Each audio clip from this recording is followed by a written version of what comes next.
আসসালামু আলাইকুম। সোহেল তাজ সাবেক স্বরাষ্ট্র প্রতিমন্ত্রী এবং মুক্তিযুদ্ধের অন্যতম মূল সংগঠক শহীদ তাজউদ্দীন আহমেদের সন্তান। তিনি মাঝে তার বেশ কিছু কর্মকাণ্ডের মধ্য দিয়ে যুব সমাজের মধ্যে একটা প্রভাব বিস্তার করছিলেন। আমরাও বিমোহিত হয়েছিলাম, স্বপ্ন দেখছিলাম, কিন্তু সেই স্বপ্ন ভঙ্গ হয়েছে। তার বোন শারমিন আহমেদ নেতা ও পিতা নামে একটি ইতিহাসভিত্তিক বই লিখেছেন, বিশেষ করে তাজউদ্দীন আহমেদ সাহেবকে নিয়ে, তার বাবাকে নিয়ে। আপনারা অনেকেই পড়েছেন, আমিও একাধিকবার পড়েছি, ভালো লেগেছে। তবে কোথাও কোথাও অনেক বেশি দুর্বলতা ছিল।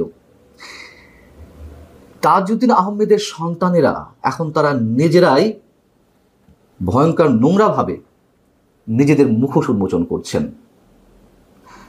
তারা দুজন ডক্টর মোহাম্মদ ইউনূসের সঙ্গে দেখা করলেন শহীদ তাজউদ্দীন আহমেদের জন্মশতবার্ষিকী উপলক্ষে আয়োজিত অনুষ্ঠানে আমন্ত্রণ জানালেন। সে বিষয়ে পরে আসছি। তারা কীভাবে তাদের মুখোশ উন্মোচন করছেন তার সর্বশেষ উদাহরণ হচ্ছে সোহেল তাজ তার ভেরিফাইড ফেসবুক পেজে একটি স্ট্যাটাস দিয়েছেন। সেখানে তিনি শেখ হাসিনাকে ডেভিল রানী হিসেবে উল্লেখ করেছেন। সেটা তিনি বলতেই পারেন, এর চেয়ে আরও ভয়ঙ্কর কোনো শব্দ উচ্চারণ করতে পারেন, সেটা নিয়ে আমাদের কোনো কথা নেই। কিন্তু গোপালগঞ্জের ঘটনাকে তিনি যেভাবে চিত্রায়িত করলেন, তার নোংরা মানসিকতা স্পষ্ট আমাদের সামনে।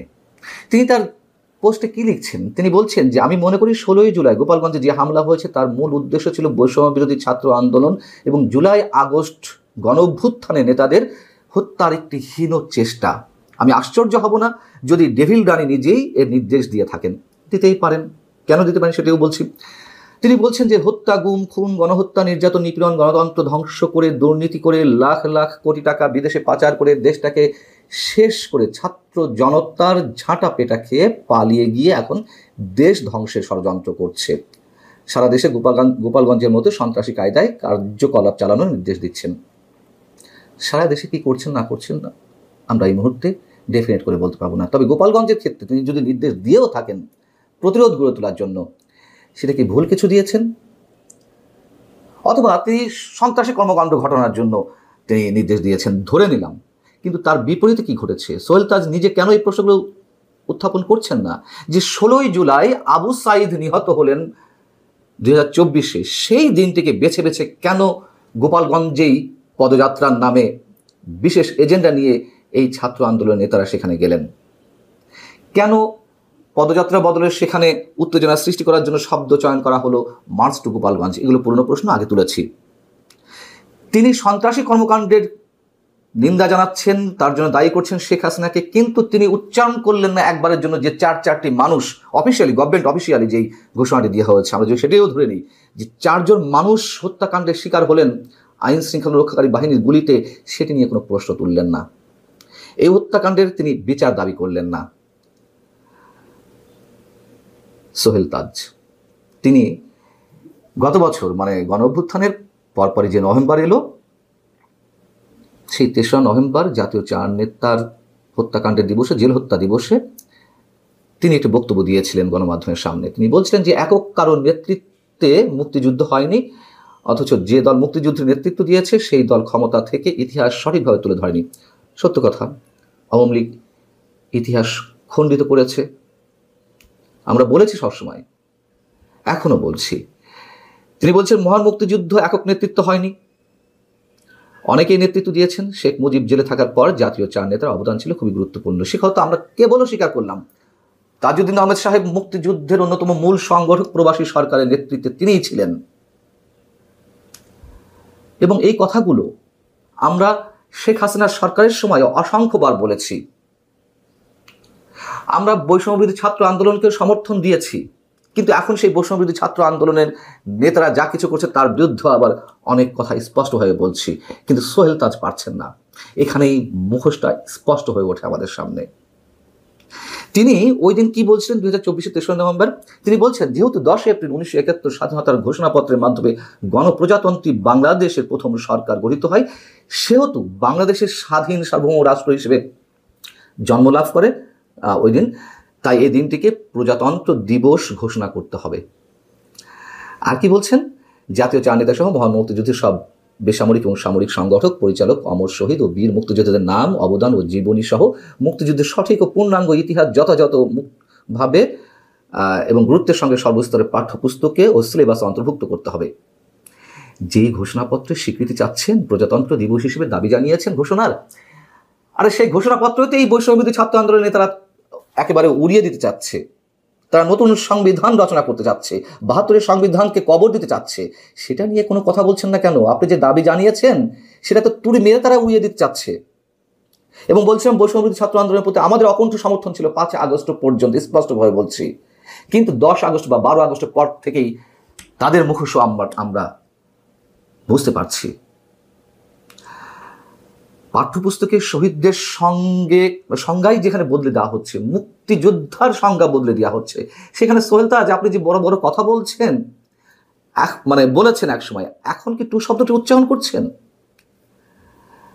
মুক্তিযুদ্ধের ইতিহাস যে একেবারে ধুয়ে মুছে শেষ করে ফেলতে চাইছে, একের পর এক মুক্তিযুদ্ধের স্মৃতি ধ্বংস করা হচ্ছে, তার বিরুদ্ধে কোনো কথা বলেছেন? তিনি আরো কি বলছিলেন? তিনি বলেছেন যে ২৪শে আন্দোলন এবং ৭১-এর মুক্তিযুদ্ধ একই সূত্রে গাথা। সেটি হতেই পারে। মুক্তিযুদ্ধের মূল স্পিরিট ছিল গণতন্ত্র এবং বৈষম্যহীন সমাজ ব্যবস্থা নির্মাণ। সেই স্বপ্নই তো এই ছাত্র আন্দোলনে তারা দেখিয়েছিলেন। তারপর কি হলো?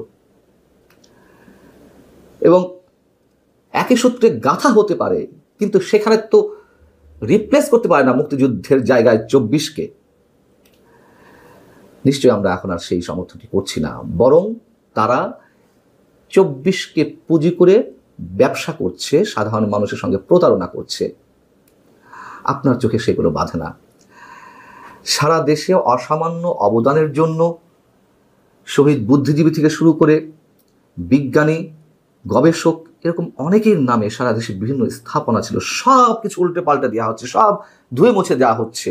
এবং তার ধারাবাহিকতা অনুযায়ী গাজীপুরে শহীদ তাজউদ্দিন আহমেদ সাহেবের নামে একটি শিক্ষা প্রতিষ্ঠান ছিল, সেটির নামও বদলে দেওয়া হতে যাচ্ছিল। তখন তিনি যখন প্রতিবাদ করলেন সোহেল তাজ, তখন সেটি আবার পুনর্বহাল করা হলো।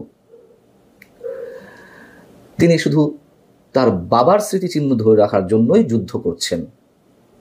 কিন্তু যখন মুক্তিযুদ্ধের অন্যতম সূতিকাগার, মুক্তিযুদ্ধের অন্যতম স্মৃতিবাহী ভবন ৩২ নম্বর বুলডোজার দিয়ে গড়িয়ে দেওয়া হলো, তখন তো একটু শব্দটি উচ্চারণ করেননি।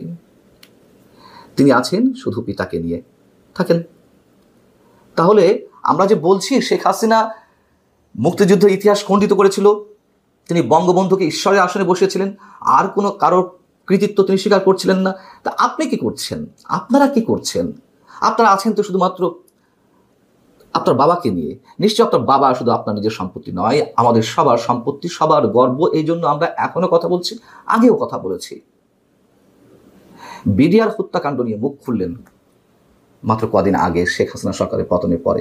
১৫ বছর কোথায় ছিলেন?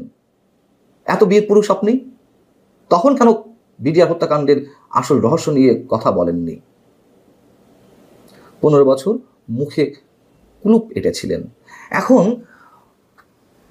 শহীদ তাজউদ্দিন আহমেদ সাহেব, সাবেক প্রধানমন্ত্রী, যখন মুক্তিযুদ্ধের স্বীকৃতির জন্য, মুক্তিযুদ্ধে সহায়তার জন্য ভারতের তৎকালীন প্রধানমন্ত্রী ইন্দিরা গান্ধীর সঙ্গে দেখা করেছিলেন, ভারতে বসে প্রবাসী সরকার গঠন করেছিলেন, সেই দায়ে যদি এখন শহীদ তাজউদ্দিনকে ভারতের দালাল বলে উচ্চারণ করে এই বৈষম্যবিরোধী ছাত্র আন্দোলনে, তারা কি বলবেন তখন?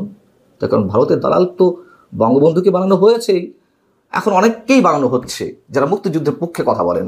এবং আমি নিশ্চিত শহীদ তাজউদ্দিন আহমেদকেও ভারতের দালাল বানানো হবে। তখন আপনি কি করবেন? ডক্টর মোহাম্মদ ইউনূসকে আমন্ত্রণ জানাতে গেলেন কেন? আপনার বাবার জন্ম শতবার্ষিকী উদযাপন অনুষ্ঠানে অতিথি করার জন্য। মুক্তিযুদ্ধে ডক্টর মোহাম্মদ ইউনূসের কি অবদান ছিল? অথবা এখন মুক্তিযুদ্ধকে নিয়ে তিনি কি খেলা শুরু করেছেন?